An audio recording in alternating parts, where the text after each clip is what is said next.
In 1965, President Lyndon Johnson famously declared a war on poverty. Half a century later, the poverty rate, the percentage of people the government declares to be living in poverty, has barely changed. Why? Are we not spending enough money? The federal government funds 126 separate anti-poverty programs. 72 of these provide benefits either directly or indirectly to individuals. The cost? $680 billion in 2013. Add in state and local government spending on poverty programs, another $280 billion, and the total comes to nearly $1 trillion. That's for 1 year. If just spending money was the solution, our poverty problem should be solved. But clearly it's not. We need a better answer. And that answer, upon a few moments of reflection, should be obvious. Work. Only 2.5% of Americans working full-time are, by government standards, considered poor. Given, then, that work is the road out of poverty, shouldn't we be doing everything we can to encourage people to get on that road? Of course we should. Unfortunately, however, we are doing just the opposite. Our welfare benefits are frequently so generous that they discourage people from working. We have created, perhaps with the best of intentions, what economists call a perverse incentive, in this case, against work. This is not to suggest that poor people are lazy. Most certainly aren't. But they also aren't stupid. In a recent study for the Cato Institute, we looked at what a typical family on welfare could receive in benefits and compared that to what that recipient would need to earn in wages to maintain the same income. Our study looked at a typical welfare family with 2 children under the age of 5. We assumed that this family receives benefits from the 7 most common welfare programs. Temporary Assistance for Needy Families, TANF, a straight cash program, Medicaid, food stamps, Women, Infants, and Children Nutrition Program, or WIC, public housing vouchers, utilities assistance, and the Commodity Supplemental Food Program, or CSFP, which provides staples such as cheese, milk, canned vegetables, and other basic dietary items. Of course, not every welfare recipient gets all these benefits, but some get benefits from even more programs. With 72 programs involved, there is a buffet of options. For example, if our hypothetical family had children older than 5, they wouldn't receive benefits from Women's, Infants, and Children Program, WIC. Instead, they would get free school breakfasts and lunches. Our study found that the value of these benefits varied from a low of $16,984 in Mississippi to an astonishing high of $49,175 in Hawaii. And keep this in mind. Welfare benefits are not taxed while wages are. That means that in many states, welfare recipients would have to earn even more by working than they receive in benefits for not working in order to come out even. In fact, taking taxes into account, in 33 states, a welfare recipient would receive more income through benefits than a worker could from working full-time at a minimum wage job.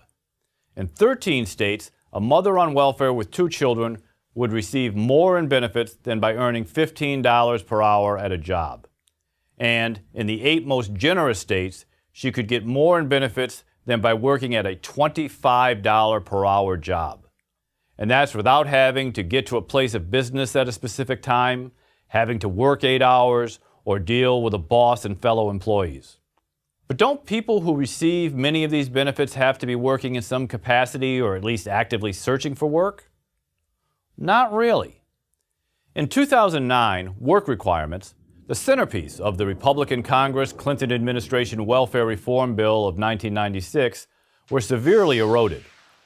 Nationwide, fewer than 42% of recipients are participating in what are called work activities. In some states, such as Missouri and Massachusetts, fewer than 1 out of 5 welfare recipients are working. And that uses a very broad definition of work activity. Going to college can be considered work. Job training can be considered work. Even just looking for work can be considered work. Yet less than half of welfare recipients meet even these definitions. Many poor people are making what would seem to be a rational economic decision by not working. It's pretty simple.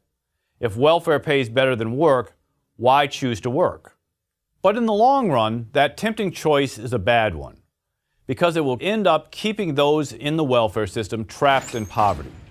Only working for wages, even minimum wages, or marrying someone who works, puts you on a path out of poverty.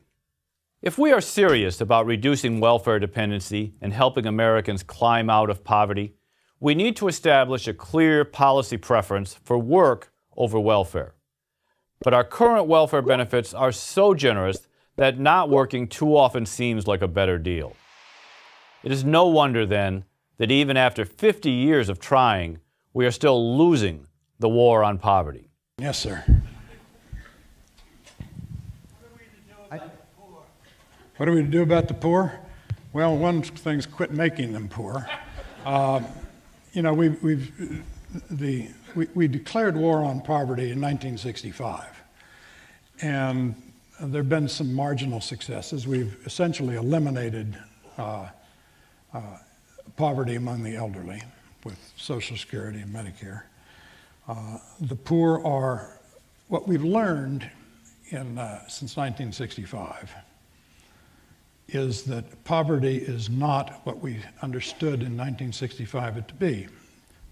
I'm going to give you the Pat Moynihan. Pat was my best friend, and one of his many great insights was, until the Great Society programs, we thought the problem with the poor is they lack money.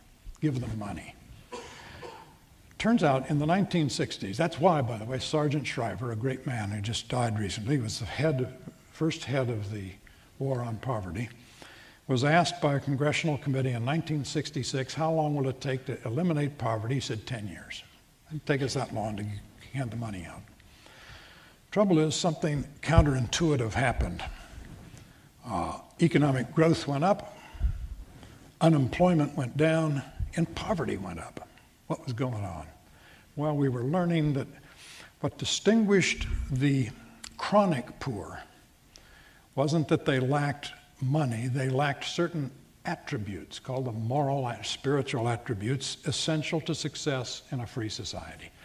Thrift, industriousness, deferral of gratification, punctuality, hygiene, etc. And therefore, conquering poverty was going to be an awful lot more difficult than both sides, liberals and conservatives, had hitherto thought. I'm Michael Tanner of the Cato Institute for Prager University.